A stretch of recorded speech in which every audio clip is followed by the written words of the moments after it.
The Falcon eased free of the wreck of the frigate and fell, tumbling as it dropped. For a moment they would see the star and moons that looked very distant now. Then they'd glimpse the planet. There seemed to be a city on the horizon, a slight glowing, maybe 150 kilometers off. Han pulled them out of the dive.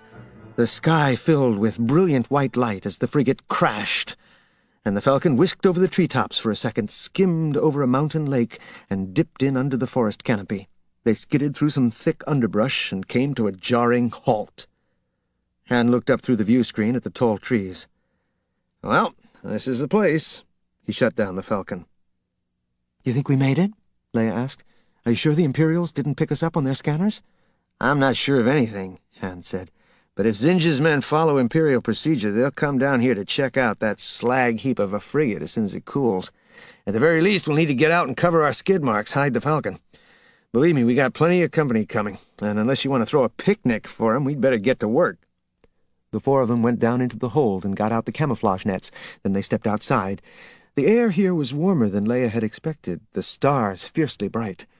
The four took out the camouflage net, a 35-meter-long piece of photosensitive netting attached to an activating strip.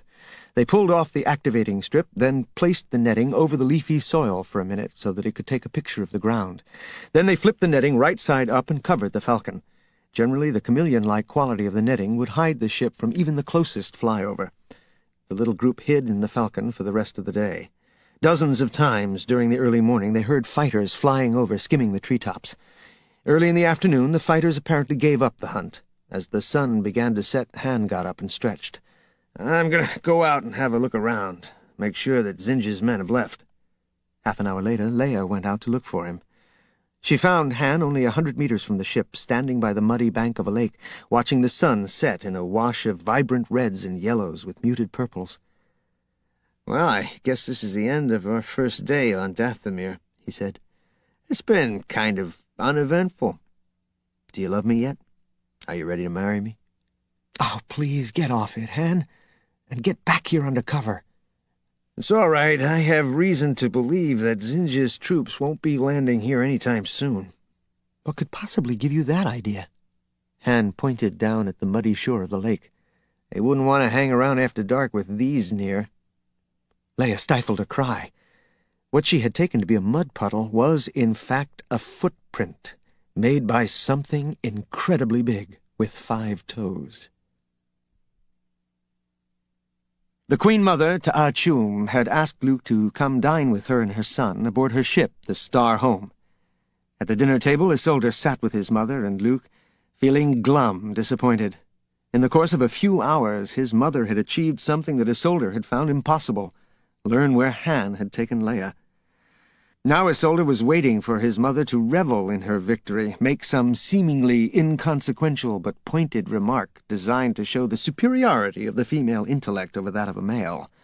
The women of Hapes had an old saying: "Never let a man become so deluded as to believe that he is the intellectual equal of a woman. It only leads him to evil." And Ta'achum would never do anything that might lead her son to evil. Still, she remained remarkably cordial over dinner. She talked with Luke Skywalker, laughed disarmingly in all the right places. She kept her veil down, yet managed to be seductive. Isolder wondered if the Jedi would sleep with her. It was obvious that she wanted him, and like all the mothers before her, she kept her age well. She was very beautiful. But Skywalker seemed not to notice either her beauty or her veiled attempts at seduction. "It must be fascinating to do your kind of work," Ta'achum said to Luke as they finished the last course. "I've always been very provincial, staying close to home, but you, traveling across the galaxy, searching for records of the Jedi." "I really haven't been doing it long," Luke said. "Just the past few months. I'm afraid I haven't found anything of value. I'm beginning to suspect I never will." "Oh, I'm sure there are records on dozens of worlds. Why, I remember when I was younger, my mother once granted refuge to some Jedi, a group of 50 or so. They hid out in the ancient ruins of one of our worlds for a year, running a small academy." Isolder could see a sudden, unreasoning hunger in Luke's eyes, as if he wanted to discuss this more. Ta'achum offered, "When this is all over and you've rescued Leia, come to Hapes. One of my counselors, who is getting quite old now, could show you the caves. You would be welcome to keep anything you find in them." "Thank you, Ta'achum." Luke stood. "I think I'd better prepare to go now. But before I do, may I ask you one more small favor?" Ta'achum nodded, inviting him to ask. "May I see your face?" "You flatter me," Ta'achum said, laughing lightly. Luke did not know he was asking for something that was forbidden. To Isolder's surprise, his mother pulled up her veil. For one eternal moment the Jedi gazed into her startlingly dark green eyes, the cascades of red hair, and held his breath. In all of Hapes, few women could vie with the Ta'achum for beauty. Then Ta'achum dropped her veil. Luke bowed low, and in that moment his face seemed to go hard, as if he had peered into Ta'achum and did not like what he had seen. "Now I see why your people venerate you," he said casually, and he left. The hair prickled on the back of Isolder's neck, and he recognized that something important had just happened. When Isolder saw that Luke was well out of hearing range, he asked, "Why did you tell the Jedi that lie about an academy? Your mother hated the Jedi as much as the Emperor ever did, and she would have relished hunting them down." "The Jedi's weapon is his mind," Ta'achum warned. "When a Jedi is distracted, when he loses his focus, he becomes vulnerable." "So you plan to kill him?" Ta'achum rested her folded hands on the table. "We don't really want to see the Jedi rise from their graves, do we? The first band was troublesome enough. I won't have our descendants bowing to his, ruled by an oligarchy of spoon-benders and readers of auras." She shot Isolder a glare, as if daring him to challenge her reasoning. Isolder nodded. "Thank you, Mother. I think I had best get ready for my journey."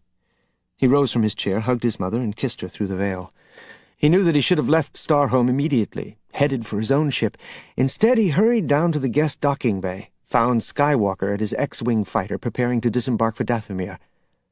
"Do you think Leia is in danger?" he asked. "Yes," Luke answered. "I felt a sense of urgency for her. That's why I went to the underworld." Isolder made up his mind. I think you are a good man. Will you take me to Leia? We might even be able to reach Dathomir before Solo."